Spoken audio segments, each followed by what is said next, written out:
Enterprise AI में failure क्यों होते हैं और क्यों मेरे हिसाब से इंटरप्राइज एआई के जो फेलियर हैं वो आपको डायरेक्टली नोटिस नहीं होंगे और वो एक्यूमुलेट होते रहते हैं और बहुत समय बाद पता लगते हैं।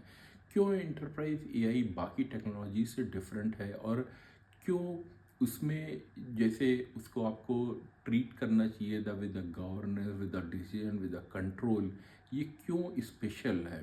तो इन सब के बारे में आपको समझना है क्योंकि कहीं आप इंटरप्राइज एआई को इम्प्लीमेंट करना चाह रहे हैं अपने यहाँ, एंड ये बाकी टेक्नोलॉजी से even including the deterministic AI जो हमने पहले देखी उससे कैसे डिफरेंट है।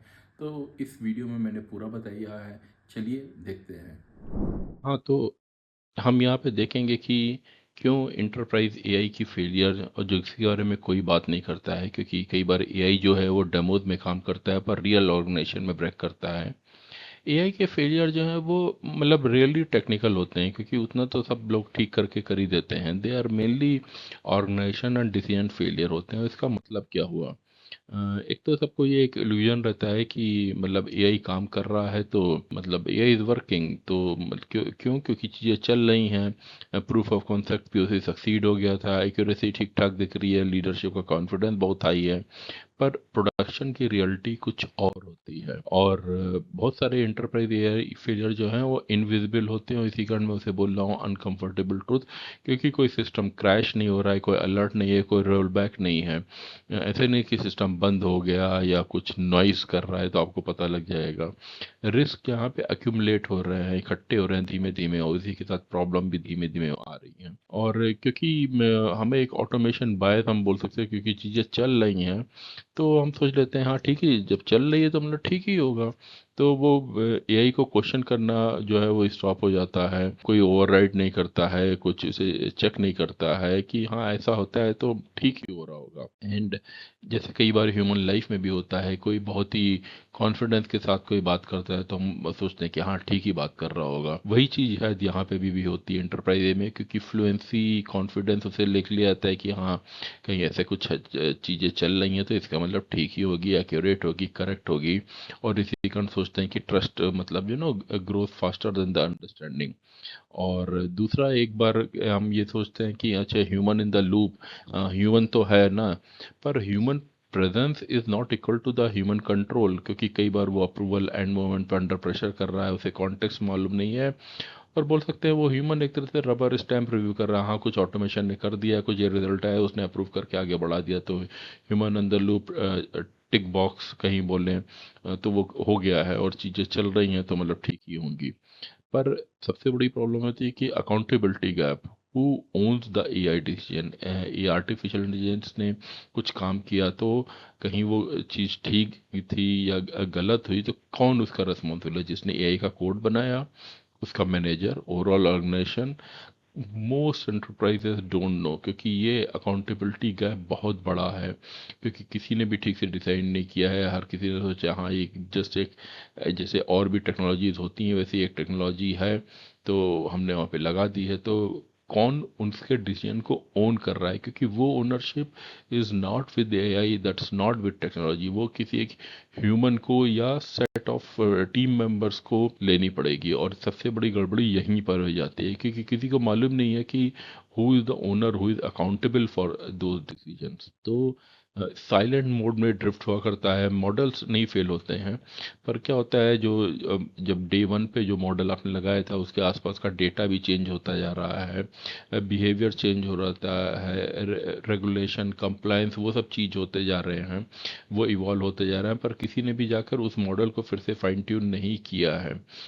तो जो पहले दिन से मॉडल लगा था वही वो चल रहा है, पर अगल बगल का उसका कॉन्टेक्स्ट कहीं चेंज हो गया है, तो वो ड्रिफ्ट होता जा रहा है। उसके जो रिजल्ट आ रहे हैं वो धीमे धीमे धीमे चेंज होते जा रहे हैं जो आने चाहिए थे। बट जैसे हमने पहले भी बात की, सिस्टम चल रहा है, सिस्टम क्रैश नहीं हुआ है, सिस्टम नॉइस नहीं कर रहा है, सिस्टम में कुछ अलर्ट नहीं जनरेट हुए हैं, सिस्टम में कुछ रोल बैक नहीं हो रहा है, तो सबको लगता है हाँ चीज़ चल ही रही होगी, सिस्टम चल रहा है तो ठीक ही होगा। बट इसी कारण उसे मॉडल ड्रिफ्ट बोलते हैं कि ड्रिफ्टिंग हो रही है वहाँ पर।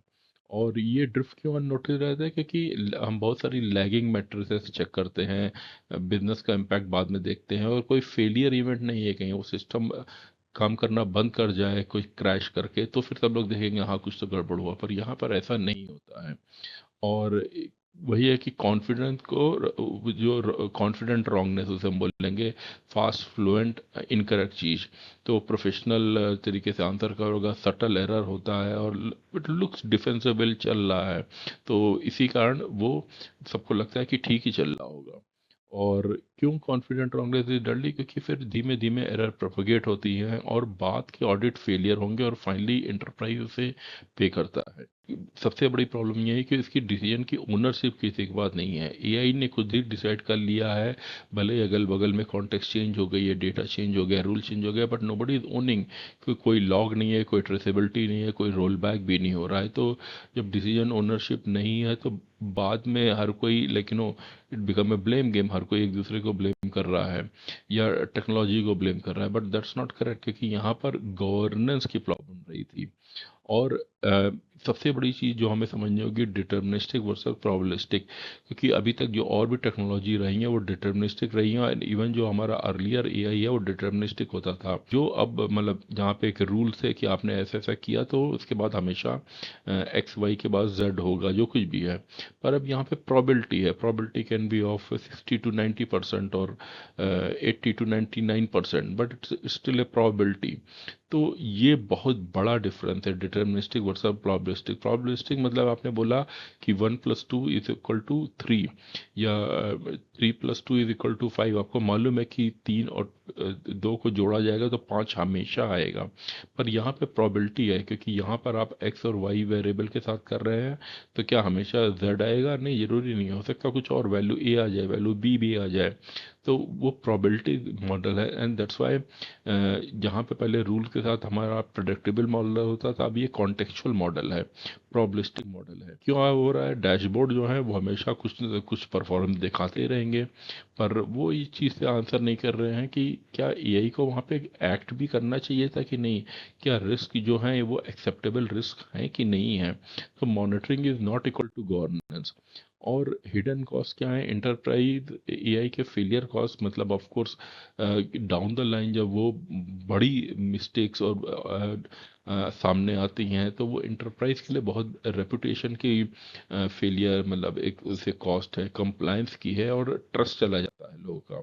क्यों प्रूफ ऑफ कॉन्सेप्ट हाइड करते हैं? क्योंकि प्रूफ ऑफ कॉन्सेप्ट के टाइम पे एक कंट्रोल्ड इन्वायरमेंट रहता है, आप डिफाइन करते हैं कि हाँ ये बस वेरिएबल है, ये सिस्टम है, उसी के साथ कर रहे हैं। जबकि प्रोडक्शन में चीज़ें मेसी होती हैं, बहुत सारे सिस्टम होते हैं, इंटीग्रेशन पॉइंट्स होते हैं, बहुत सारे एज केसेस होते हैं, ऑडिट होना होता है, लॉन्ग टर्म में करना होता है, तो बोल सकते हैं प्रोडक्शन जो है मेसी होता है। तो वहाँ पर आपको रियल पिक्चर पता लगती है। तो रियल फेलियर एआई फेलियर नहीं है, but failure to govern the decisions है, क्योंकि किसी ने डिसीजन नहीं लिया था कि एआई को कब एक्ट करना चाहिए, कहीं उस कंडीशन में एक्ट कर रहा है तो कौन उसे ओन करेगा, कौन उसे रियली में चेक करेगा कि यहाँ पे एआई को एक्ट करना भी चाहिए था कि केवल ह्यूमन को डिसीजन लेना चाहिए था। ये सब चीज़ें, ये गवर्नेंस प्रॉब्लम है। क्या इंटरप्राइजेस को चाहिए? उन्हें डिसीजन बाउंड्रीज चाहिए कि कहाँ तक एआई कर सकता है, उसके बाद हमेशा ह्यूमन पिक्चर में आएगा, कौन ओन कर रहा है। इवन जो इनिशियल भी एआई का काम का रिजल्ट आ रहे हैं, तो उसका ओनर कौन है, एक गवर्नेंस मॉडल और रिस्क कंट्रोल मॉडल, कि कहीं एआई ने ऐसा नहीं किया तो who in the governance, who in that team will look into it, और क्या मैक्सिमम रिस्क हो सकता है, क्या मिनिमम रिस्क, और ये सब चेक करना। तो टूल वर्सेस डिसीजन टेबल में बोलेगा AI in enterprise is not equal to enterprise AI, और enterprise AI is all about accountability more, it's not about accurate model or intelligence, it's about accountability, and that is the main point of enterprise AI. तो इस enterprise AI के बारे में आपको और भी पढ़ना है, जानना है, तो आप मेरे वेबसाइट www.ratningSingh.com पे पढ़ सकते हैं। ये वीडियो अच्छा लगा है तो इसे लाइक कीजिए, शेयर कीजिए, मेरे चैनल को सब्सक्राइब कीजिए।